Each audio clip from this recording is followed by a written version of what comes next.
Hi friends, ഞാനിന്ന് നിങ്ങളുമായിട്ട് share ചെയ്യാൻ പോകുന്നത് എല്ലാ വീട്ടമ്മമാർക്കും വളരെ യൂസ്ഫുള്ളായ നല്ല നല്ല ടിപ്സുകളുമായിട്ടാണ്.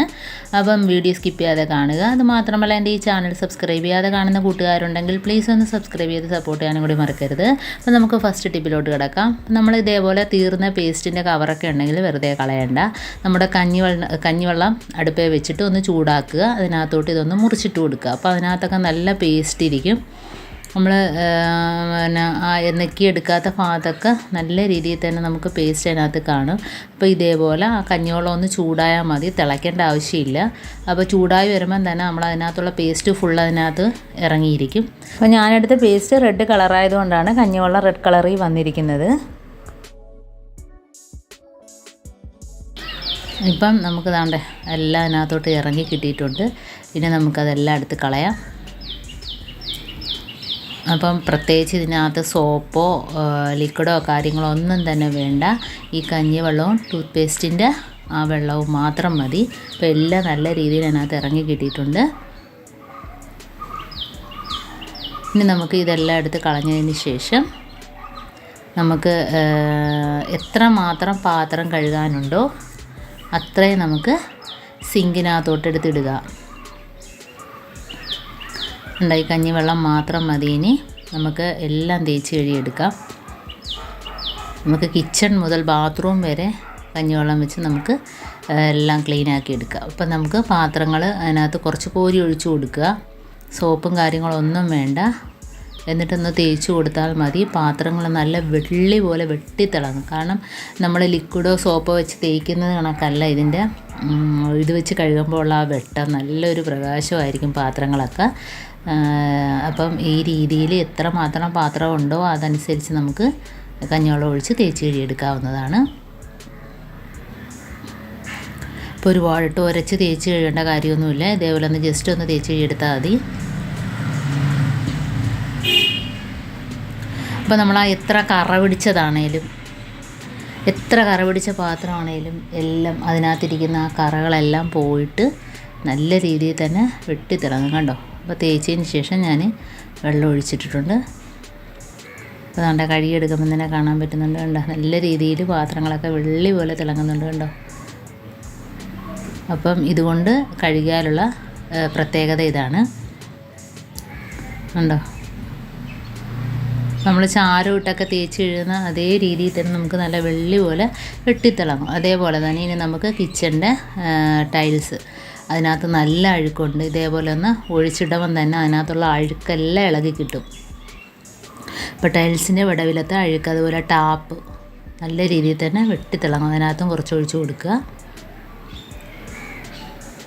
എന്നിട്ട് നമുക്കൊന്ന് തേച്ച് കൊടുക്കുക. അപ്പോൾ ഒരുപാട് ബലം കൊടുക്കാതെ തന്നെ നമ്മൾ തേക്കുമ്പം തന്നെ അതിനകത്തുള്ള അഴുക്കെല്ലാം ഇളകുന്നതാണ് കേട്ടോ. നല്ല രീതിയിൽ തന്നെ അതിനകത്തുള്ള അഴുക്കെല്ലാം ഇളകി കിട്ടുന്നുണ്ട്. അപ്പം ദാണ്ടെ ഇതേപോലെ നമുക്ക് തേച്ച് കഴുകിയെടുക്കാം.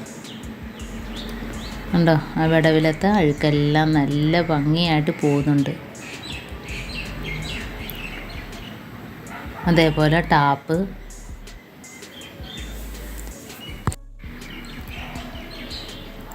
ഇതേപോലെ ഒന്ന് തേച്ച് കൊടുത്താൽ മതി. ഇനി നമുക്ക് ആ സിങ്ക് കഴുകിയെടുക്കാം. അപ്പോൾ അതിന് ശേഷം ടൈലും ടാപ്പും തേച്ചതിന് ശേഷം ആ സിങ്കും കൂടെ തേച്ച് കഴുകിയിട്ട് നമുക്ക് വെള്ളം ഒഴിച്ച് കഴുകാം. അപ്പം നല്ല രീതിയിൽ തന്നെ അതിൻ്റെ അഴുക്കെല്ലാം പോകുന്നതായിട്ട് നമുക്ക് കാണാൻ പറ്റും. ഇനി ഞാൻ വെള്ളം ഒഴിച്ച് കൊടുക്കുക. ഉണ്ടോ? ടാപ്പിൻ്റെ അഴുക്കെല്ലാം പോയി. അതേപോലെ തന്നെ ടൈൽസിലെയും സിങ്കിൻ്റെയും കണ്ടോ വെട്ടം കണ്ടോ?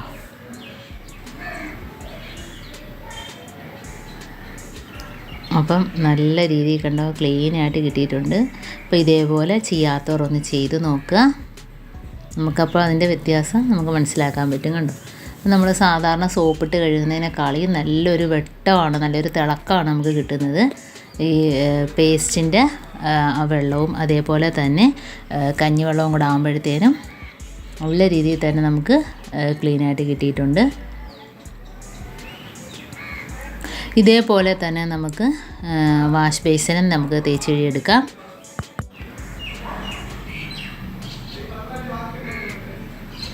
ഉണ്ടോ ടാപ്പൊക്കെ നല്ല വെട്ടി തിളങ്ങുന്നു. അതേപോലെ ടൈല്, സിങ്ക് എല്ലാം ക്ലീനായിട്ട് കിട്ടിയിട്ടുണ്ട്. പാത്രങ്ങൾ ഇനി നമുക്ക് വാഷ് ബേസിനും ഇതേപോലെ കുറച്ച് കഞ്ഞിവെള്ളം ഒഴിച്ചു കൊടുത്തിട്ടൊന്ന് തേച്ച് കൊടുക്കാം. വാഷ് ബേസിനൊക്കെ നല്ല രീതിയിൽ അഴുക്കായിട്ടുണ്ട്.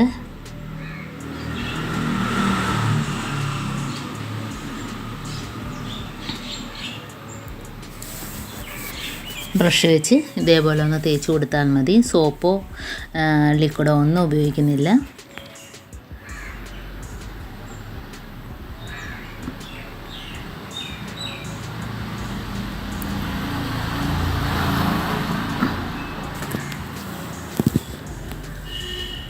വാഷ് ബേസിനും വെളുത്ത് കിട്ടിയിട്ടുണ്ട്. ഇനി നമുക്ക് വെള്ളം ഒഴിച്ചൊന്ന് കഴുകിയെടുക്കാം.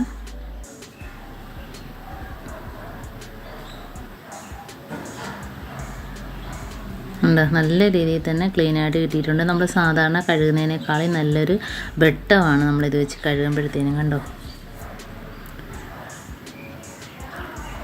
ഇനി ഇതേപോലെ തന്നെ നമ്മുടെ ബാത്റൂമിലെ ക്ലോസറ്റ്, അത് നമുക്ക് തേച്ച് കഴുകേണ്ട ആവശ്യമില്ല. ഈ വെള്ളം ഒന്ന് ഒഴിച്ചിട്ട് 10 മിനിറ്റ് കഴിയുമ്പോഴത്തേനും ഒന്ന് ഫ്ലഷ് ചെയ്താൽ മതി. നല്ല രീതിയിൽ തന്നെ ക്ലീനായിട്ട് കിട്ടും. ഇനി നമുക്കൊന്ന് ഫ്ലഷ് ചെയ്തെടുക്കാം. അപ്പോൾ അതാണ്ട് ഞാൻ ഒഴിച്ചിട്ടിട്ടുണ്ട്. ഒരു 10 മിനിറ്റ് കഴിയുമ്പോഴത്തേനും നമുക്ക് ഫ്ലഷ് അടിക്കും. കണ്ടോ? ഇപ്പോൾ തന്നെ നല്ല ക്ലീനായിട്ട് എൻ്റെ ക്ലോസറ്റൊക്കെ കറയുണ്ടെങ്കിൽ തന്നെ ആ കറയെല്ലാം പോയിട്ട് നല്ല ക്ലീനായിട്ട് തന്നെ കിട്ടും. അപ്പോൾ ഇത്രയേ ഉള്ളൂ എൻ്റെ ഈ ടിപ്സ് നിങ്ങൾക്ക് ഇഷ്ടമായെങ്കിൽ ഒന്ന് ലൈക്ക് ചെയ്യാനും കമൻറ്റ് ചെയ്യാനും സബ്സ്ക്രൈബ് ചെയ്യാനും മറക്കരുത്. അതേപോലെ തന്നെ ബെല്ലൈക്കൻ എനേബിൾ ചെയ്യാനും മറക്കരുത്. എന്നാൽ മാത്രമേ ഞാനിടുന്ന ഓരോ വീഡിയോസും നിങ്ങളുടെ മുമ്പിൽ നോട്ടിഫിക്കേഷനായി എത്തുകയുള്ളൂ. അപ്പോൾ ഇനിയും നല്ല നല്ല ടിപ്സുകളുമായിട്ട് വീണ്ടും കാണാം. അതുവരേക്കും താങ്ക്സ് ഫോർ വാച്ചിങ്.